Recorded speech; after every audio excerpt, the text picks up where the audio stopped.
అదే RTV app వార్తల్ని క్షణాల్లో చదివే అవకాశం ఉంటుంది. ఒక న్యూస్ పేపర్, ఒక టెలివిజన్ ఛానల్ మీ చేతుల్లో ఎప్పుడూ ఉంటాయి. అందరికీ నమస్కారం. నా పేరు వెంకటరామరెడ్డి. నేను సెక్రటరీ ఎంప్లాయీస్ ప్రెసిడెంట్ను. ఇక్కడున్న మీలో చాలామంది కూడా సచివాలయంలో చాలా కాలం నుంచి పనిచేస్తున్నారు. చాలా ఎన్నికలు, సచివాలయంలో జరిగిన చాలా ఎన్నికలు చూసింటారు. నిన్న జరిగిన ఒక చిన్న సంఘటన, దాని పత్రికల్లో వచ్చిన విధానం కానీ, మా ఉద్యోగులు కొందరు కావాలని చేసిన విధానం కానీ ఎప్పుడు మీరు చూడండి, ఏ ఎన్నికల్లో కూడా చూడని అంశం. ప్రతి ఎన్నికల్లో జరిగినట్టుగా ఈ ఎన్నికల్లో కూడా ఎంప్లాయీస్తో ఎన్నికల గురించి చర్చించుకోవడానికి సాయంకాలం మీటింగ్లు పెట్టుకోవడం అనేది సర్వసాధారణం. అలాగే నిన్న మా క్యాంటీన్ ఎన్నికలు, అంటే డిసెంబర్ 4వ తారీఖు జరగబోయే క్యాంటీన్ ఎన్నికల గురించి మాట్లాడుకోవడానికి పోటీ చేస్తున్న మా వాళ్ళు ఒక మీటింగ్ ఏర్పాటు చేసుకోవడం జరిగింది. ఆ మీటింగ్ నన్ను పిలవడం జరిగింది. ఆ మీటింగ్ నేను వెళ్ళిన ఒక 10 గంటకు అక్కడ అంటే పోటీ చేసిన క్యాండిడేట్ వాళ్ళ గురించి చెప్పుకున్నారు. నేను పోయి ఒక 2 మాటలు మాట్లాడినాం. భోంచేయబోతుండగా పోలీసులు వచ్చారు.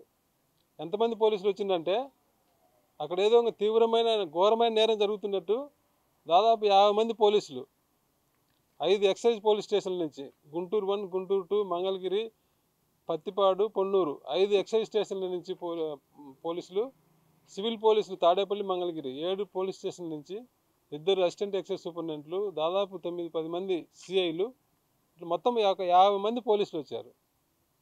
పోలీసు వచ్చి రాగానే అక్కడ మా వాళ్ళు ఏదో ఒకరిద్దరు తెచ్చుకున్న మందు బాటిల్లో 2-3 ఉంటే అవి అక్కడ పెట్టి, మీరు మందు తాగుతున్నారు, పర్మిషన్ లేకుండా మందు పార్టీ ఇస్తున్నారని చెప్పి మా మీద కేసు పెడతామని చెప్పారు.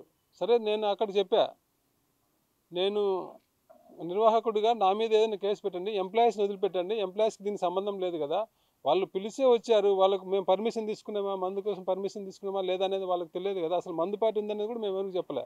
ఎవరో ఇండివిజువల్గా అంతమంది 120 మంది ఎంప్లాయీస్ అక్కడికి వచ్చారు. 120 మందిలో ఎవరో కొందరు ఆడ భోజనాలు కూడా ఏర్పాటు చేశారు కాబట్టి ఎవరో ఇంట్రెస్ట్ ఉండే వాళ్ళు తెచ్చుకొని తాగినారు కొందరు. వాళ్ళు చెప్పిన ప్రకారమే దొరికిన బాటిల్ అన్నీ అక్కడ first 3 bottle, 3 whisky bottle, 2 beer bottle అని చెప్పారు. 120 మంది ఎంప్లాయీస్కు 3 విస్కీ బాటిల్, 2 బీర్ బాటిల్తో మందు పార్టీ ఇవ్వడం సాధ్యమవుద్దా? 50 మంది పోలీసులు వచ్చారు. మొత్తం ఆ గార్డెన్ 1 ఎకరా పైన ఉంటుంది. ప్రతి అంగుళం టార్చ్ లైట్లు వేసి వెతికారు ఎక్కడన్నా బాటిల్ దొరుకుతాయేమని. చివరికి మళ్ళీ 2 ఖాళీ బాటిల్, ఎక్కడో ఖాళీ బాటిల్ ఉంటే 2 ఖాళీ బాటిల్ తెచ్చి అవి కూడా కలిపి 7 బాటిల్ అన్నారు. కొన్ని ఆ రకంగా తీసుకున్న 7 బాటిల్తో మందు పార్టీ ఇవ్వడం సాధ్యమవుతుంది అంతమందికి, 120 మంది ఎంప్లాయీస్కు? ఎవరో ఇండివిజువల్గా తెచ్చుకున్నారని చెప్తే వినకుండా అక్కడికి, సరే మీరు రూల్ ప్రకారం లేదంటారు కాబట్టి నేను బాధ్యత వహిస్తా, నా మీద ఏదైనా చర్యలు తీసుకోవచ్చు, దానికి బాధ్యత నాది కాబట్టి మిగతా ఎంప్లాయీస్ని వదిలేనని చెప్తే, మిగతా ఎంప్లాయీస్ని కూడా వదలకుండా దాదాపు 12 గంటల వరకు ఎంప్లాయీస్ సంబంధం లేకపోయినా మేము అక్కడికి చెప్పాం, మీరు ఎవరైనా తాగిన వాళ్ళు ఉంటే వాళ్ళని బ్రీత్ అనలైజ్ పెట్టుకొని వాళ్ళని ఉంచుకోండి, మిగతా ఎంప్లాయీస్ ఊరికి భోజనాలు చేసి మాట్లాడుకోవడానికి వచ్చి భోజనాలు చేసి ఇంటికి పోయే ఎంప్లాయీస్ను ఎందుకు ఆపుతారు అన్నా కూడా వినకుండా పోలీసులు 12 గంటల వరకు ఎంప్లాయీస్ని ఆపారు. ఇంతవరకు ఎప్పుడు సెక్రటరీ చరిత్రలో ఇలాంటి సంఘటన, ఎంప్లాయీస్ మీద ఇలాంటి దాడులు చేయడం అనేది ఎప్పుడు చూడలే.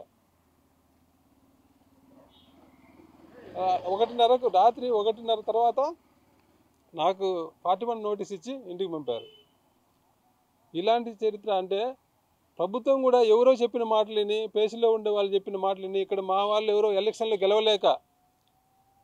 గెలిచానని నమ్మకం ఉండే వాళ్ళు ఎవరు ఇట్లాంటి చేయరు. అంటే మమ్మల్ని భయపెట్టి, ఉద్యోగులను భయపెట్టి, మా వెనక ఎవరికి తిరగకుండా, ఉద్యోగులు మాతో రాకుండా ఉండాలని భయపెట్టి, ఎన్నికలు గెలవాలనే ఉద్దేశంతో, ఓడిపోతామనే భయంతో ఇలాంటి దాడులు చేయడం కోసం వాళ్ళు ఏదో కిందోళ్ళు చెప్తే దాన్ని కొందరు పెద్దవాళ్ళ దగ్గర ఉండే పిఎస్లు వాళ్ళు చెప్తే వాళ్ళని నమ్మి ప్రభుత్వం ఇలాంటి చర్యలు తీసుకుంటే, ఉద్యోగులు ప్రభుత్వం గురించి ఏం ఆలోచించుకుంటారో ప్రభుత్వం కూడా ఆలోచించాలి.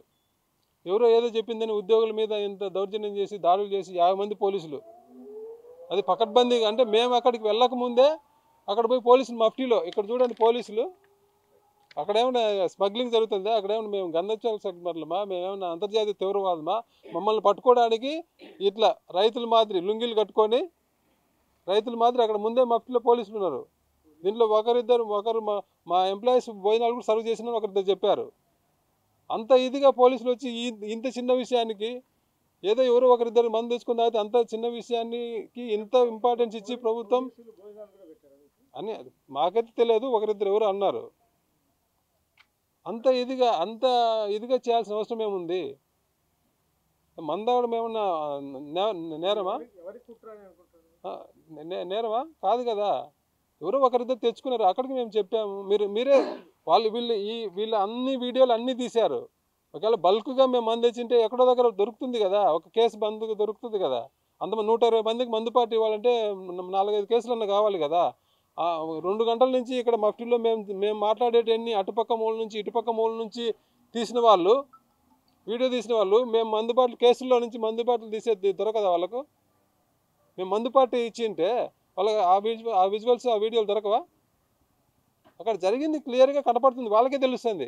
అయినా ఏదో రకంగా కేసు పెట్టాలి, ఉద్యోగులను భయపెట్టి ఎలక్షన్ గెలవాలని మా వాళ్ళు కొందరు ఆలోచిస్తే దానికి ప్రభుత్వం ఒత్తాసు పలకడం అనేది కరెక్ట్ కాదు. ప్రభుత్వం కూడా ఆలోచించుకోవాలి వాళ్ళు ఎలాంటి వాళ్ళని సపోర్ట్ చేస్తున్నారు అనేది. వీళ్ళు కూడా సెక్రటరీ చరిత్రలో ఎప్పుడు ఇలాంటిది లేదు. ఒక ప్రతీకార రాజకీయాలకు తెరదీసేలాగా అంటే ఎంప్లాయీస్ పరువు ఏమైపోయినా మాలో మేమేమంటే రాజకీయంగా విభేదాలు ఎప్పుడూ ఉంటాయి, ఎప్పుడూ పోటీ చేస్తాం, విధానపరంగా వాదులాడుకుంటాం, అన్నీ జరుగుతాయి. ఏదైనా సెక్రటరీ 4 గోడల మధ్య జరగాలి. కానీ బయటికి వెళ్ళిన తర్వాత మా ఎంప్లాయీస్ని ఇబ్బంది పెట్టేలాగా దాదాపు 50 మందిని 3 గంటల పాటు రాత్రులు ఇంటికి వెళ్లకుండా ఆపడం అది కరెక్ట్ అయిన పద్ధతి కాదు. ఈ మా వాళ్ళు కూడా బుద్ధి తెచ్చుకోవాలి. ఇలాంటి పనులు, ఇలాంటి సెక్రటరీ పరువు తీసే పనులు ఎప్పుడు చేయవద్దని చెప్పి వాళ్ళకు కూడా చెప్తున్నాం. ప్రభుత్వం కూడా ప్రతిదానికంటే ఇప్పుడు దీని మీద నేను ప్రెస్ మీట్ పెడతా అంటే ఈరోజు పేపర్లో నేను అరెస్ట్ అయినట్టు వచ్చింది. ఉదయం నేను రాత్రి 2 గంటలకు వచ్చి పడుకుంటే ఉదయం 6 నుంచి నాకు ఫోన్లు అరెస్ట్ అయిన అంటే నాకు చేయడంలో డైరెక్ట్ నేను స్టేషన్లో ఉన్నా అనుకొని మా ఇంట్లో వాళ్ళకి మా మిస్సెస్కి ఫోన్ చేస్తున్నారు అందరూ. అంటే వాళ్ళు పేపర్లు రాసేవాళ్ళు కూడా కనీసం ఇది కూడా చూసుకోరా, కనీసం వెరిఫికేషన్ కూడా చేసుకోరా? అర్ధరాత్రి అరెస్ట్ చేసిందని. అరెస్ట్ చేసే కేసా ఇది? కేవలం 41A నోటీస్ ఇచ్చి పంపించారు. దాని మీద అంటే నేను అరెస్ట్ చేయలేదు, అది తప్పని ఖండించడం కోసం నేను ప్రెస్ మీట్ పెడతా అంటే ప్రభుత్వం అది కూడా పెట్టొద్దు, ప్రెస్ మీట్ పెట్టొద్దు. సెక్రటరీ అసోసియేషన్ ప్రెసిడెంట్ని, ఉద్యోగులు ఎన్నుకున్న ప్రెసిడెంట్ని అసోసియేషన్ హాల్లో ప్రెస్ మీట్ పెట్టకుండా ఇక్కడ రోడ్డు మీద వచ్చి పెట్టుకోవాలా?